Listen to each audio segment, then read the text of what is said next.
Before I get into the video, I want to quickly announce that I am now part of a new F1 podcast called the Crash Happy Podcast. It features Dan No Skill, Not Applicable, Mr. V's Garage, Mr. Pulse, and myself. And while I couldn't make it to the first episode, please go watch it regardless, as it's a great way of learning more about us and just a good old time talking about F1. But I will feature in the next episode of it, so stay tuned everyone. Anyways, I finally returned to the pond to create new videos after a week, and I gotta say, holy shit. After missing some good old quality time at Laguna Seca for the horrible spa race, I believed F1 is never worth it over that, but now, maybe. So first up, apologies for not covering the Dutch weekend, but we will be back next video for the Monza winners and losers. Now, McLaren, my favorite team on the grid, and by favorite, I mean favorite to rip on, but that's not what I'm going to talk about today, mostly. During the race at Zandvoort, we all saw that Lando Norris, in the year of our Lord and Savior 2025, experienced an engine failure, which now puts him super far back to Pastry in the title,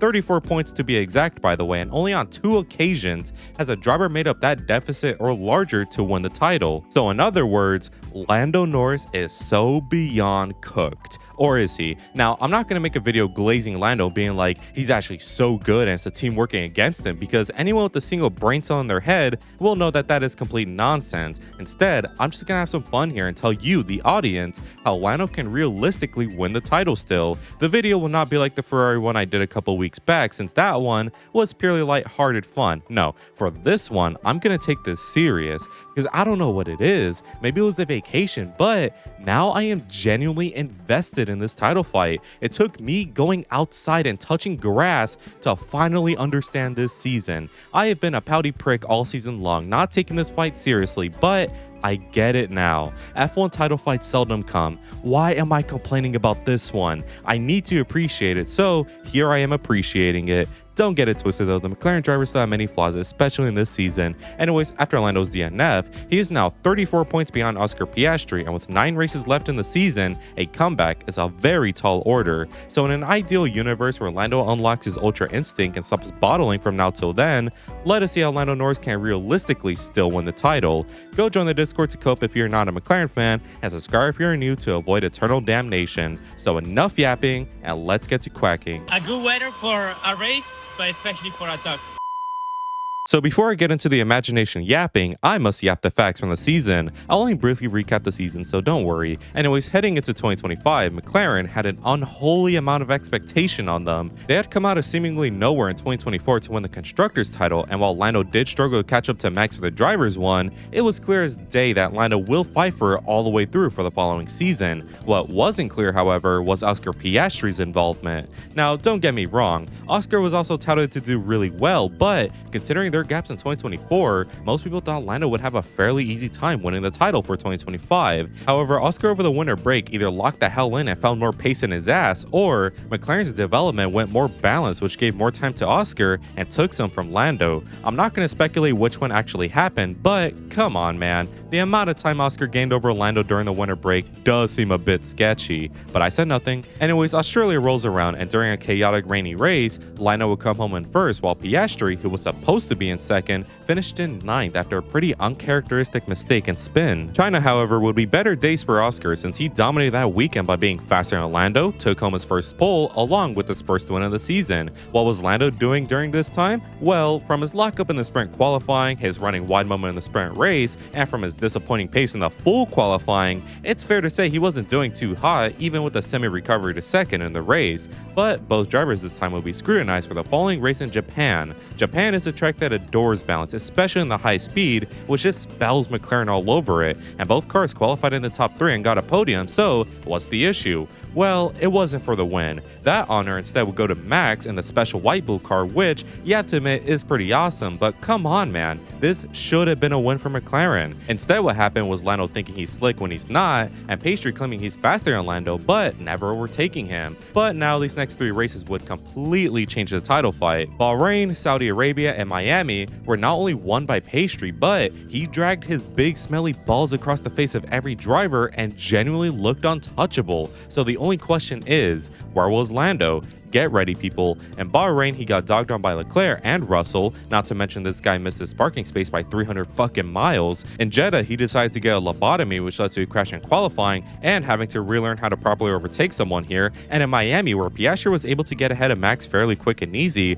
Lando decided that maybe Max will kindly get out of his way, so he just kept barking up behind him. During this time, Lando would lose his lead in the standings to Piastri, who now has a big sizable gap to him. Something had to change quickly for Lando, so in Imola, he of course qualified 3/10 behind Piastri on pole, but luckily was able to get ahead of him after some safety car shenanigans. They lost out to Max though. Monaco, however, would be his true comeback. I have nothing to say this weekend because Lando generally did nothing upsetting. He performed right out the gate in practice, stuck it on pole, and won in brilliant fashion for McLaren second. Oscar during all of that would be too busy crashing and scraping walls to even sniff Lando's ass, but unfortunately for him, the opposite would happen in Spain since again, nothing upsetting happened. Piastri this time performed out the gate, stuck it on pole, and got the win over Lando. By now, we have not seen any drama in the title fight, so in the one weekend where the team coincidentally say things will get heated eventually, guess what? They got heated. During the Canada race, McLaren were looking strange since they were fast, but couldn't for some reason catch the Mercedes and Max,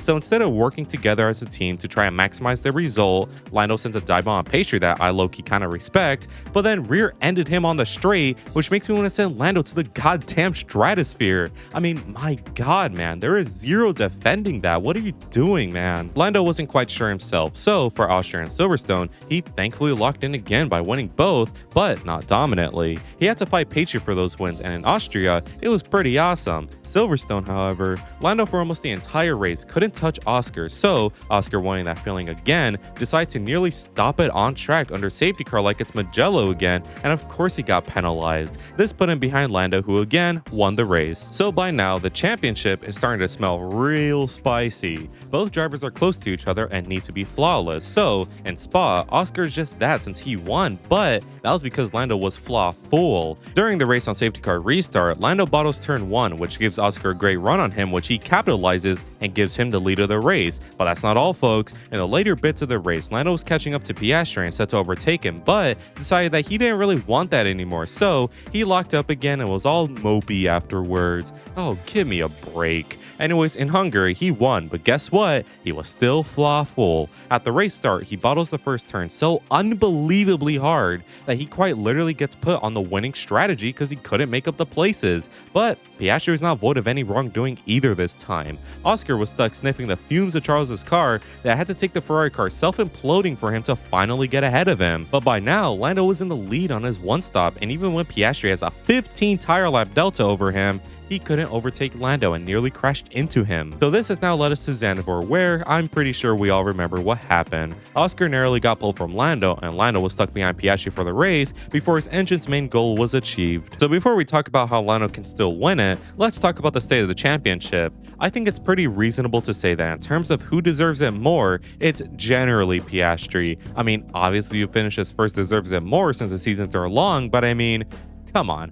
Piastri isn't out here every week trying to one-up himself in bottles. Piastri has straight up been the more cleaner and consistent driver this year compared to Lando. We could sit here and say, well, actually Lando is faster than him, but the reality is, Piastri is winning, Lando is not. But despite me saying this, Piastri is not perfect either and is very far from it. I mean, let me put it like this. If Piastri was so good like everyone says he is, why has it taken him a DNF for Lando for him to finally have some breathing room in the standings? Lando has bottled all season long, but despite that, he stayed close to Piastri all season long until now, which kind of tells me that Piastri maybe wasn't doing enough. He should have won more over Lando if he really is as good as some people say, and not lose out to Lando on most occasions. Because here's the hard truth, when Lando isn't bottling, which I know is rare, he's more often than not ahead of Oscar. Oscar definitely should have had Lando more in a chokehold throughout the season and not have a DNF for Lando to finally put him ahead comfortably. It's one thing where both drivers are close to each other, practically pushing each other on the track, something like Lewis and Max or Lewis and Nico, and it's another where in every race it's one driver ahead by like 10 plus seconds. The only races in my opinion where both drivers were generally close to each other and fighting for everything with no major strategy differences or bad luck for the most part were in Melbourne, Austria, and here in Zandvoort, two of which by the way were won by Lando. For me to be fully sold on the Piastri hype hype train. I just need to see him fully have Lando in a headlock when he isn't bottling. But you know, at least I have some respect for Oscar. When it comes to Lando, however, yeah, no. I mean, the previous sentence before the one I literally said spelt it, when he isn't bottling. It's a regular occurrence at this point, which always sets back my perception of Norris. Right when I start to think this guy isn't so bad, he does some stupid bullshit that sets himself back for no reason. And even when he isn't bottling, sometimes he is just pretty slow, kind of like last week. Lando adores this track, but he couldn't touch Piastri all race long, and the DNF was really just an added heartache. I saw people say this could be his Malaysia 2016 moment as he loses the title here, but that could be any race this season. Lewis was actually going to win Malaysia before his engine blew up. Lando was instead jerking off to Piastri's ass, and the DNF was really just rubbing in his face. So I don't want to hear none of that I am biased against Oscar and favor Lando bullshit, because I do not. To put it simply, I have some mild respect for Oscar and just wish he could do more, and I want to respect Lando's game, but boy does he make it hard. So basically, the state of the title is Oscar looks set to win it, and rightfully so, while Lando needs to go back to the drawing board quickly if he wants to become champion, which luckily for him, I am the drawing board. Just like with the Ferrari video, I have a Google Sheet and I'll detail the races left along with the points the driver score. So to get some stuff out the way, we have to set some rules to follow. Number 1, we have to assume Lando stops bottling these races and does the maximum he can do. Number 2, from now to the end of the season, McLaren has to win every race, so no surprise Max, George, Ferrari win, unfortunately. Number 3, we have to realistically think how these races will go, so no Lewis bowling half the field to death.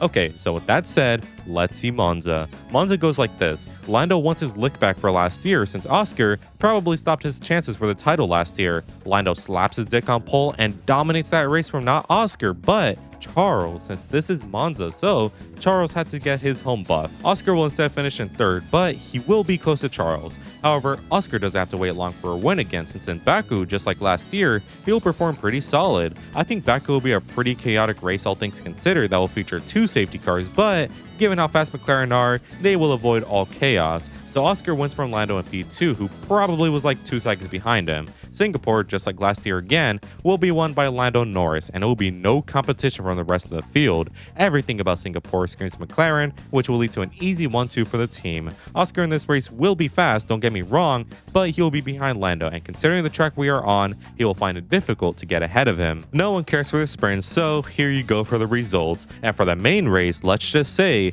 Max kinda wants to win again, so from 2nd on the grid, he takes Piastri wide, who has none of it, and tries to find Max all the way through, which may or may not give him front wing damage. Max gets a 10-second penalty, while Piastri has to fight his way back from the back now. Lando obviously wins this one from Charles again. Sorry, I have no shame in starting Ferrari here, and Oscar finishes in 3rd. I think it's fair to say Oscar is pretty pissed about Coda, so for Mexico, Oscar cracks open the coldest Modelo he could find and cruises to victory in that race. Lando will still finish in 2nd, but hey, at least he wasn't bullied by Max this time. Brazil sprint race, no one cares, blah blah blah blah blah. And for the main race, it will be good, but McLaren will be better, which leads to a 1-2 and Lando taking home this one after needing to prove himself after last year's shenanigans. Oscar finishes behind, who at this point is still very much in with a shot, which is only reinforced in Vegas since Pastry takes home this dub, but pesky little Lando's not bottling anymore, so he still finishes behind in 2nd, not too far off of him. And for the last time,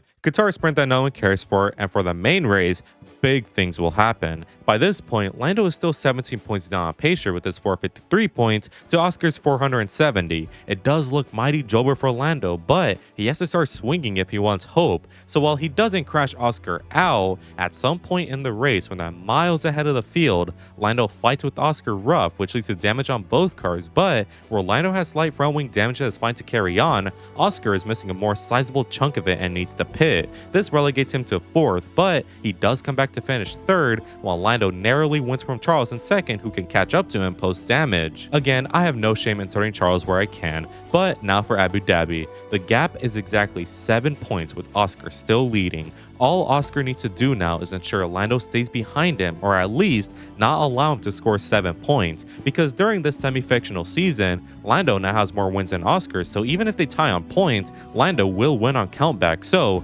Oscar needs to secure Lando to a leash. However, this post-Zandvoort Lando is absolutely unleashable and knows exactly what he needs to do. Despite Oscar maybe trying some funny business with Lando during quali, Lando takes home pole, and despite Oscar trying his very hardest to pressurize Lando into doing a mistake, Lando remains calm, being guided by his race engineer, which leads to him crossing the line first, tying with Piastri on 503 points, but still winning the title on countback. Despite all the signs pointing to it's over, Lando climbed back and was able to win the title even with an unplanned DNF. Oscar is left really disappointed, but ultimately, he probably doesn't care because I guess he's a chill guy like that. Now, I know what you might be thinking. You're a little too into this for a man who supposedly hates Lando, and I know, let me explain. You may have seen some posts from me declaring my allegiance to House Norris, but that's because of one thing. It would be peak, come on now. Imagine Lando does come back from this. It would be pretty awesome, don't you lie now. Plus, I don't know, I have a thing for unreasonable odds. I'm literally a Ferrari fan, so it should come to no one's surprise that I want Lando to win from second. But that's literally it. If we're being real, Piastri should rightfully win the title because he isn't bottling as much and can actually keep a car on the road, except for that moment. But anyways, that's how Lando can still win the title. I just want to close out with this thought. No matter who wins it, let's be real, we're all going to be disappointed, and come on man, that's just not fair to the drivers. Since 1999, we have had generational talents win the title. Michael Schumacher, 7-time world champion and one of, if not the best to have ever do it. Fernando Alonso and Kimi Raikkonen, 2-time and 1-time world champions respectively, and one of the fastest drivers this sport has ever seen. Sebastian Vettel, 4-time world champion and a super focused and quick driver, before Ferrari at least. Lewis fucking Hamilton, 7-time world champion statistically and probably the best to have ever done it. Max Verstappen, 4-time world champion and a rightful successor to Lewis in terms of sheer pace and dominance over the field. Sure, you had people like Jensen in 2009, who, let's be real now, kind of would have never won the championship if not for Braun and Honda, yes, even in his McLaren years, and Rosberg in 2016, who is definitely way more arguable than Jensen, but